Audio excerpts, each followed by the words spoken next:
এসো এসো বৌমারা, তোমাদের জন্যই তো অপেক্ষা করছি। মধু, যা বৌদিদের বরণ করার ব্যবস্থা কর। মা, বড় বৌদি থাকতে আমি কেন করব? বড় বৌদিই করবে। আরে সত্যিই তো। যা, আমারও মাথা যে কি হয়েছে নতুন বৌদির দেখে, আমি তো বড় বৌমাকে ভুলেই গেছি। যাও বড় বৌমা, তুমি বরণ করো। শাশুড়ি মায়ের কথা শুনে বড় বৌমা গেল 3 নতুন বউকে বরণ করতে। শাশুড়ি মা শুধু 3 নতুন বউ এসেছে বলে কোনো আনন্দ হয়নি, বরং আনন্দ হচ্ছিল 3 বউই ছিল বড় লোকের বাড়ির, আর তারা আসার সঙ্গে সঙ্গে গাড়ি ভর্তি আসবাব জিনিসও এনেছে অনেক। ঠিক আছে, অনেক রাত হয়েছে, তোমরা এবার গিয়ে রেস্ট নাও। ঠিক বলেছেন আপনি, আমার মাথারও খুব যন্ত্রণা হচ্ছে, আমি তো একটু ঘুমোতে চাই। হ্যাঁ হ্যাঁ, যাও গিয়ে রেস্ট নাও। এরপর শাশুড়ি মা 3 জনকে যে যার ঘরে নিয়ে গেল, আর ঘরে নিয়ে গিয়ে সব দামি দামি জিনিসপত্র ঘর ভর্তি দেখে তো আনন্দে মনে লাড্ডু ফুটলো। আরে বাবা, আমার তো ভাগ্যই বদলে গেল। এত দামি দামি জিনিস, আমি তো যেগুলোর কথা স্বপ্নেও ভাবিনি। ভাগ্যিস আমার ছেলেরা সব বড় লোকের বাড়ির মেয়েদের বিয়ে করেছে।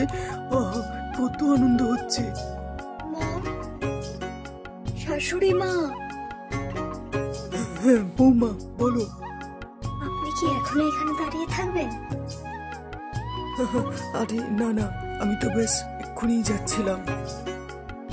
বৌমাদের বাপের বাড়ি থেকে আনা এত কিছু জিনিস দেখে শাশুড়ি মায়ের তো আনন্দে আত্মহারা। নিচে এসে শাশুড়ি মা দেখলো বড় বৌমাও ঘুমোতে চলে গেছে। আরে বড় বৌমা আবার গেল কোথায়? বড় বৌমা, বড় বৌমা। মা আবার এখন কেন ডাকছে? আসছি মা। আরে বিয়ে বাড়িতে কত কাজ থাকে, আর তুই গিয়ে এখন শুয়ে পড়েছিস? না মা, আমি ঘুমোতে যাইনি, কোমরটায় খুব ব্যথা করছিল, তাই গিয়ে একটু বসেছিলাম। এখন তোর কোমরে ব্যথা কমেছে তো? তো এবার ঘরগুলো পরিষ্কার করে ফেল, নাহলে সকালবেলায় উঠে নতুন বউরা এই নোংরা ঘর দেখলে ভালো লাগবে না তাদের। মা, এখন অনেক রাত হয়ে গেছে, এখন বড় বৌদিকে একটু রেস্ট নিতে দাও, সকালে 4 জন মিলেই করে নেবে। আমি কোনো কিছু জানি না, এটা আমার আদেশ।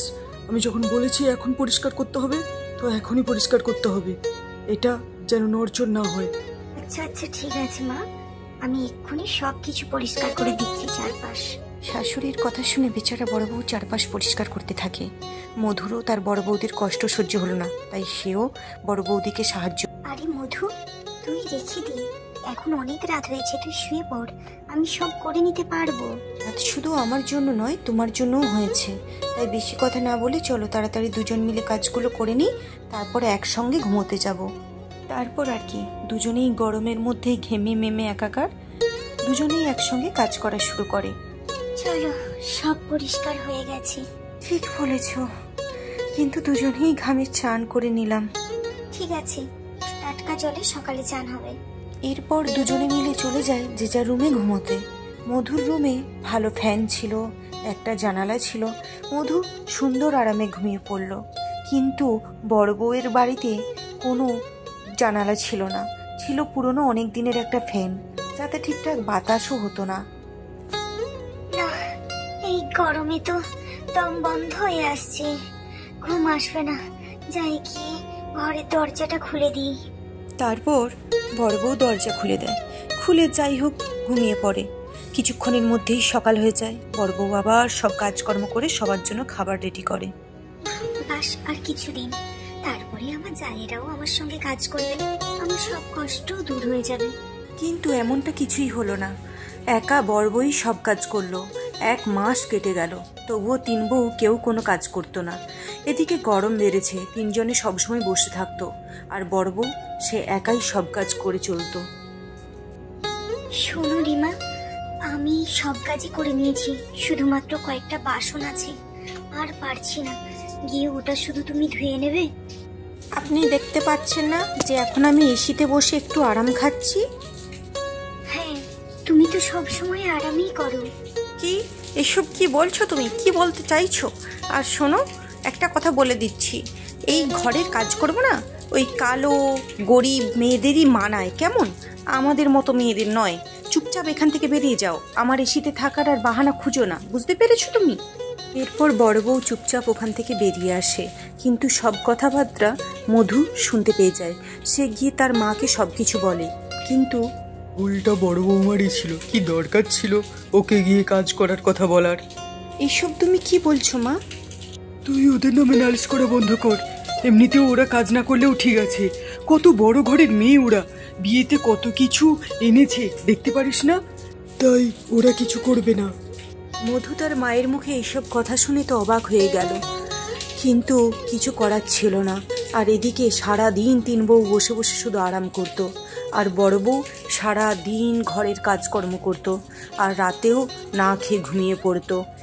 এই সমস্ত কিছু দেখে মধু একদিন একটা পরিকল্পনা করে। একদিন সে রাতে রুম থেকে বেরিয়ে তার বাড়ির ফিউজটা খুলে দেয়।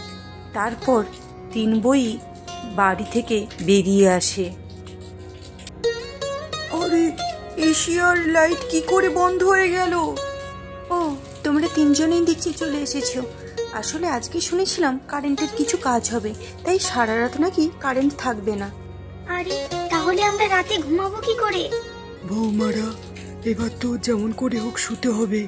এবার তো মনে হচ্ছে আমাদের সবাইকে বারান্দাতেই শুতে হবে, কারণ বিনা কারেন্টে তো ঘরের মধ্যে থাকা যাবে না, তাই বারান্দাতেই সবাইকে শুতে হবে। তিনজন মিলে মধুর কথা শুনে সবাই বারান্দাতে গেল, গিয়ে সবাই শুয়েও পড়ল, কিন্তু তিনজনেরই ঘুম এলো না। আর বড় বউ তো সারাদিন পরিশ্রমের চাপে ক্লান্ত হয়ে ঘুমিয়ে পড়ল, কিন্তু বাকি কারোরই ঘুম এলো না। এই করে কোনো রকম সকাল হলো। সকালবেলায় মেজ বউ বাথরুমে গিয়ে দেখে সেখানে ফিউজ পড়েছিল। মা, কাল কোনো কারেন্ট যায়নি, আসলে কেউ আমাদের শিক্ষা দেওয়ার জন্য ফিউজটা খুলে দিয়েছিল। এই দেখুন ফিউজ। এ করলো এমন কাজ? মধু তুই বল কেন করেছিস এমন? হ্যাঁ, আমি এমন করেছি, আমি ইচ্ছা করেই করেছি, তোমাদেরকে উচিত শিক্ষা দেওয়ার জন্য করেছি। আজ তোমরা একদিনেই তোমাদের কি অবস্থা, অথচ বড় বৌদি দিনের পর দিন এই যন্ত্রণা সহ্য করে। কেউ বড় বৌদির কথা তো তোমরা একবারও ভাবো না, তোমরা তো সবসময় আরাম নিয়ে থাকো। আর মা, তুমি কি এমন করে এই ধরনের কথা বলতে পারো? তোমারও তো একটা মেয়ে আছে। তিন বৌদি তারা বড় লোকের ঘরে বলে তো কি হয়েছে, তারা তাদের বাবার বাড়ি ছেড়ে এখানে এসেছে, এখানে তো সবাই সমান। কিন্তু তুমি সেই বিচারটা কখনো করো না। তুমি সব সময় বড় বৌদির ওপর কত না অত্যাচার করো। আর এই রকমটা যদি আমার সঙ্গে হয় বলো, তখন কি তুমি এগুলো মেনে নেবে? বলো, তোমরা একদিনে এত কষ্ট পাচ্ছ, অথচ বড় বৌদি দিনের পর দিন এরকম সহ্য করে। মধুর কথা শুনে এক রাতের দেওয়া তাদের শিক্ষা তাদের ভুল ভাঙিয়ে দেয়। তারা তিনজনেই অনুশোচনা করে এবং বড় বউয়ের কাছে তিনজনেই ক্ষমা চায়। আমাদের মাফ করে দাও দিদি, আমরা সত্যি খুবই লজ্জিত। আমাকেও মাফ করে দাও বড় বৌমা, আমারও ভুল হয়ে গেছে। আরে না না মা, এমন কেন বলছেন? সব ঠিক আছে। এবার তো আমার আরো ভালো লেগেছে যে তোমরা সবাই আমাকে আপন করে নিয়েছো। এই ঘটনার পর থেকেই আর কখনো বড় বউ একা কোনো কাজ করতো না। সবাই মিলে একসঙ্গে মিলেমিশে থাকতো এবং বাড়ির কাজও সবাই একসঙ্গে মিলেমিশে করত। শাশুড়িও বড় বৌমার জন্য একটা কুলার কিনে এনে দিল, তাতে বড় বৌমাও হাওয়া খেত, শাশুড়িও তার প্রয়োজন মতো যখন তখন এসে হাওয়া খেত।